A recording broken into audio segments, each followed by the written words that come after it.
Mainit na balita. Yung right against self-incrimination. Bakit hindi mo ibigay yun? Samantalang ang layunin mo lang naman magpatulong ka para makagawa kami ng batas.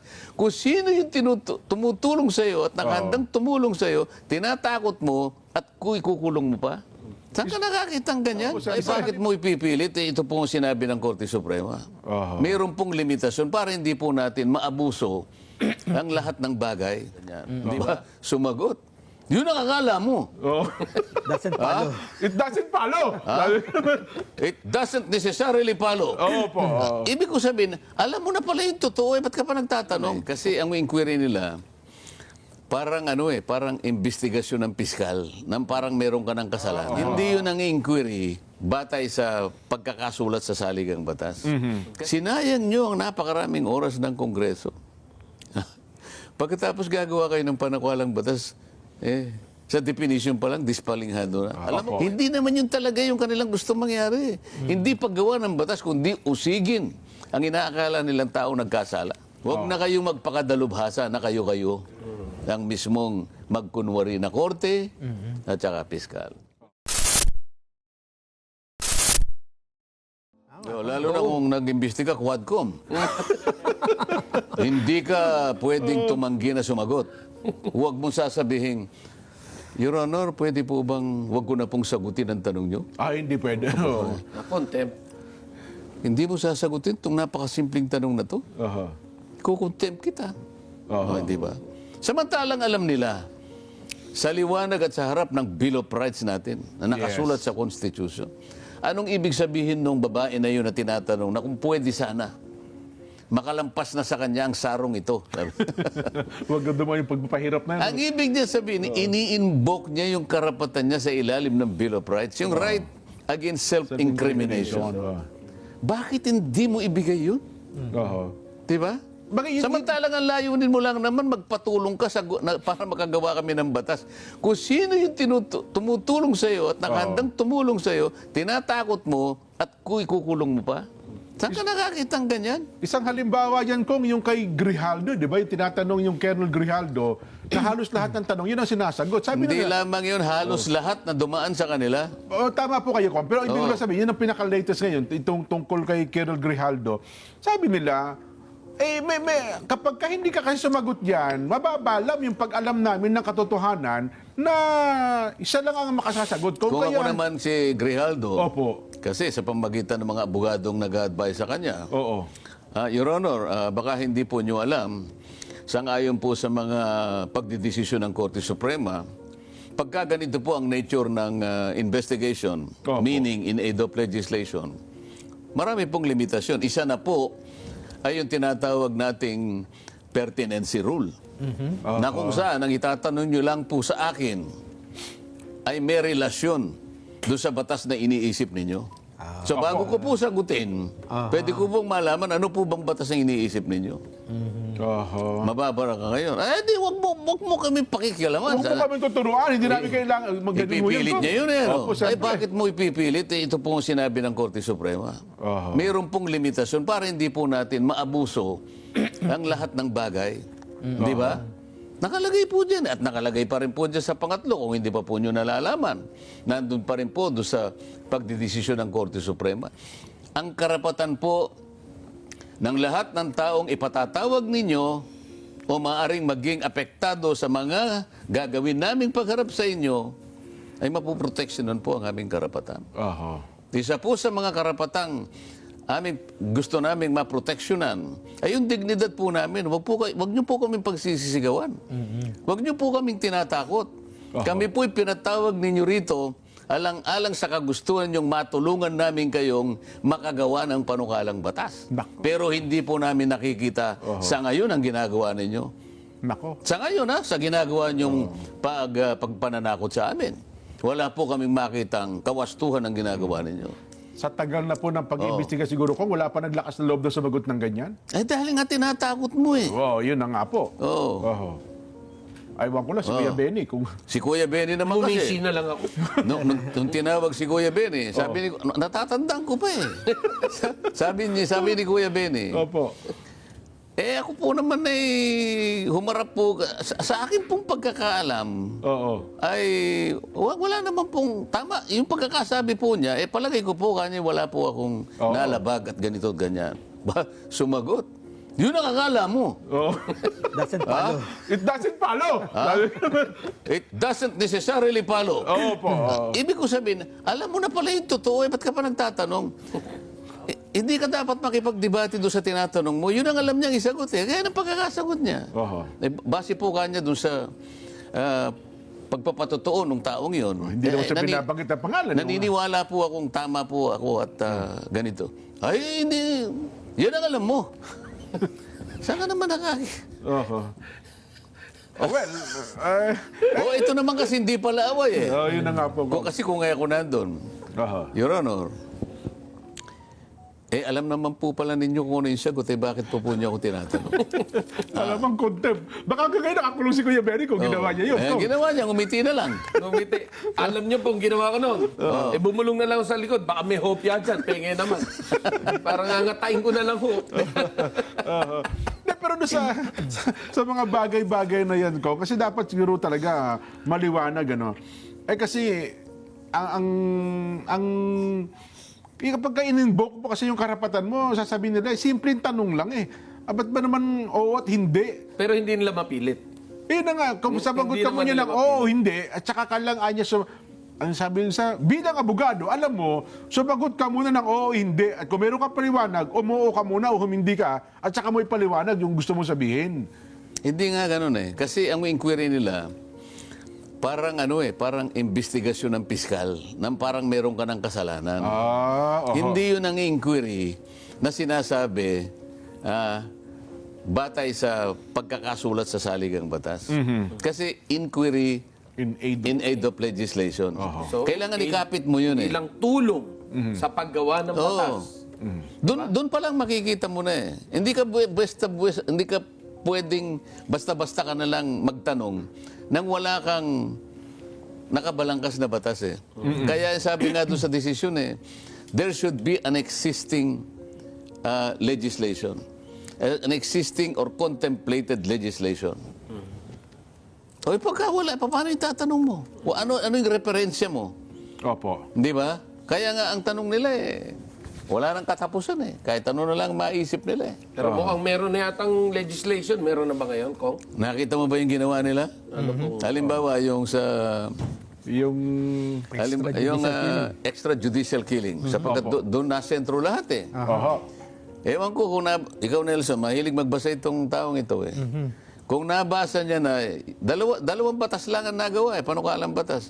Isa sa Pogo, na kahit wala naman yon, kaya namang kunin lahat yung mga pag-aari ng mga kung sino man nag-invest na nagkasala sa ating bansa.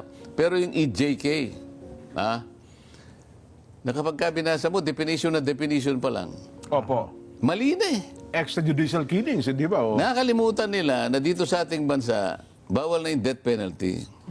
Wala tayong death penalty po. Ang pagkakadefine, lahat kanya ng pagpatay na walang authorization ang korte. Paano mag-authorize? Wala na nga tayong death penalty. Oo nga, oo. Di ba? Kahit na law student, Oho. palagay ko pagka nabasa niya, mag-iisip eh.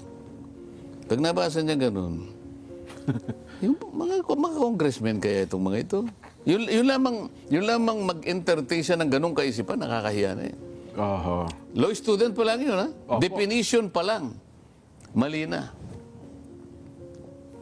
Kaya pa... So, 13 hearing yun. Oho. Ibig mo sabihin, sinayang nyo ang napakaraming oras ng Kongreso.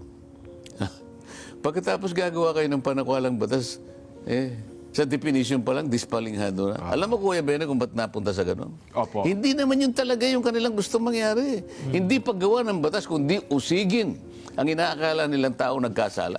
Oho. Tayo bang taga-usig? Pag ang isang tao ay nagkasala, Kuya Benny, alam mo naman yan. Pumunta ka sa piskal. Korte. Oo. Pumunta ka sa korte. Ang Quadcom po ay hindi piskalya. Lalong-lalong hindi korte. So, sang-ayon sa sinabi ng Korte Suprema sa maraming pagdidesisyon nila, pag sa inyong gawain na kayo nag-iimbestiga in aid of legislation, sabi niya, at nakabangga kayo, nakalkal ninyo ang isang bagay na maaring nagkasala ang isang tao, iparti nyo na yun sa piskalya at sa korte. Yun po yung sinabi. Huwag na kayong magpakadalubhasa na kayo-kayo ang mismong magkunwari na korte at saka piskal. Which is yun ang tamang proseso talaga. Oh. Ibigay mo sa tamang Pagka otoridad nakita mo yun. na, maaaring nagkasala, sa katatanong mo, maaaring nakagawa ng ano, iyan mo na. Actually, nakakausap ko rin po yung ibang mga abogado natin, kaibigan, mga piskal, medyo bumaba talaga yung moral nila sa naganap na... Kasi maaaring mawalan na sila ng trabaho. Naalala mo ba yung dating chief ng National Prosecution Service? Ano na yung pangalan niya? Malcontento. Opo, oo. Nawalan ng, hindi na kontento. Nag-resign. Umalis. Nag-resign. Sabi niya, babalik ako sa private sector. Siguro nakita niya. Akanya, at the rate the Quadcom is going, palagay ko ma-abolish ang National Prosecution Service. So, uunahan ko na sila kanya. Nag-resign. Ang ating Prosecutor General. Prosecutor General, Opo. nag-resign. Kasi nga, Kumbaga, talagang masakit para sa kanila, no? Na yung pagsusunog nila ng kilay, nako, no? Na, bilang abogado, bilang mga piskal, bilang mga piskal, ay pwede na palang i-search sa Google ang mga batas ngayon, Kong. Isip-isipin mo, bawat munisipyo, practically bawat munisipyo ng ating bansa. Palagay ko mga 1,000, halos 1,500 municipalities sa ating bansa. Merong piskal dyan. Opo, Fiscal's Office, opo. Oo. At meron ding korte dyan. Kung hindi man RTC, maaring Municipal Trial Court. Opo. O kaya pinagsanib na Municipal Trial Circuit Court, whatever. Nakatalatag po lahat yan. Functioning po lahat yan. Naghihintay sa ating mga mamamayan na pupunta sa kanila para maghain ng mga asuntong naiisip ng taong bayan. Hindi. Inunahan na sila ng Quadcom Ang problema ngayon, Kong, mukhang wala naman nasasampang kaso ang Quadcom. Di ba? Kasi wala naman natang nasasampang kaso. Merong... Hindi naman kasi siya piskalya, kaya hindi siya pwedeng pumunta sa korte. Ang tanging... Ang piskal kasi ganito. Opo. Dinimanda mo si Kuya Benny. Opo.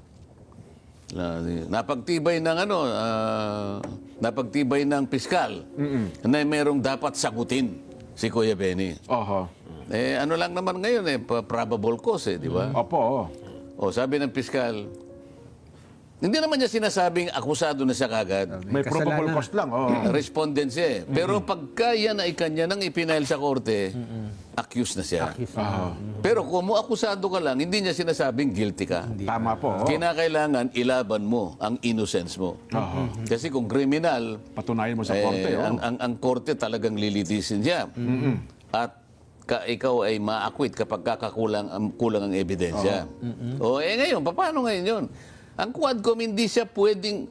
Dito nyo makikita na hindi siya piskal Okay. Hindi siya po pwedeng dumirekta sa korte at pagdating sa korte, yung korte sa kanyang ministerial na kanyang gawain, mag-i-issue kagad ng warrant of arrest. Silang umaktong parang piskal, hindi gano'n. Pero yung piskal, Opo. pag nakita niya, mukhang may pagkukulang si Kuya Benny rito.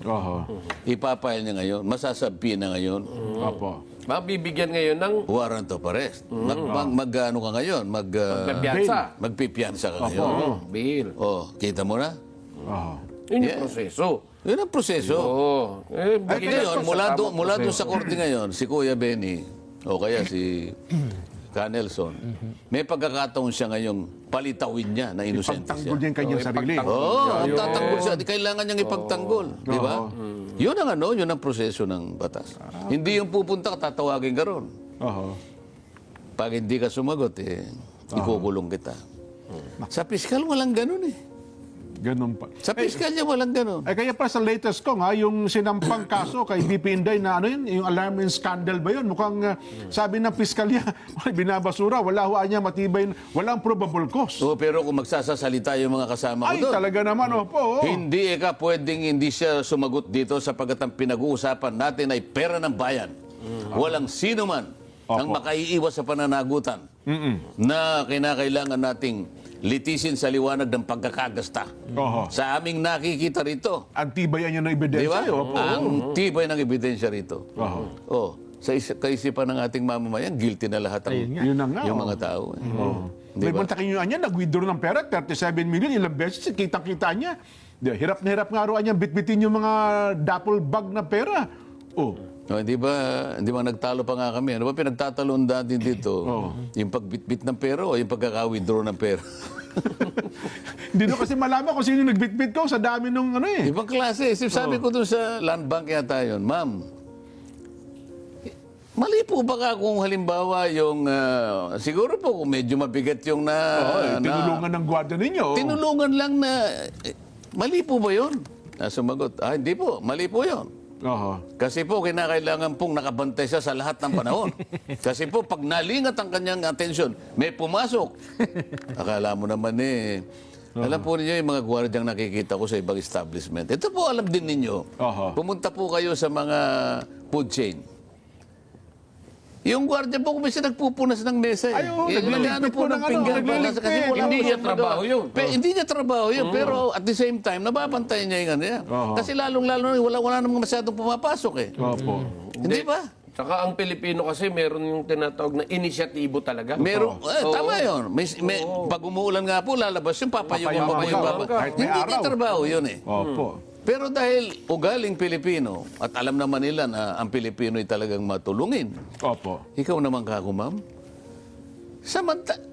valued depositor ito. Kalahin mong makapag-withdraw siya ng ganito karaming pera. Ibig sabihin, valued depositor. Di man lang tutulong. Sa mga iba po nga akong pagkakataon, baka iba pa yung, baka po, ma'am, meron po kaming May card po kami dito. konting kape rito. Baka bago po kayo malis, magkape kayo. Hindi ako naniniwala kako sa'yo. Oho. Nang pinaniniwalaan ko ako yung practical at saka yung Practicalidad. nauobserbahan kong in ordinary happening, ganito talaga. Hindi ka ako makakalusot sa ordinaryong pagkakataon at sirkumstansya na palagi nating nakikita, palaging ganito, hindi kagaya ng sinasabi mo. Ako nga, nag-withdraw lang ako 1.5. May taga-bukas ng kotse, may taga-hawi ng karsada. O pag-aatras ka, may pagilid yung sasakyan. Eh, O, sir, paano naman ang withdraw mo? Dollar naman, hindi naman. 1,500 pesos ko. Diba? 1.5 bang winidraw niya, naiuwi mo na lang nun ata is 1,480. Kasi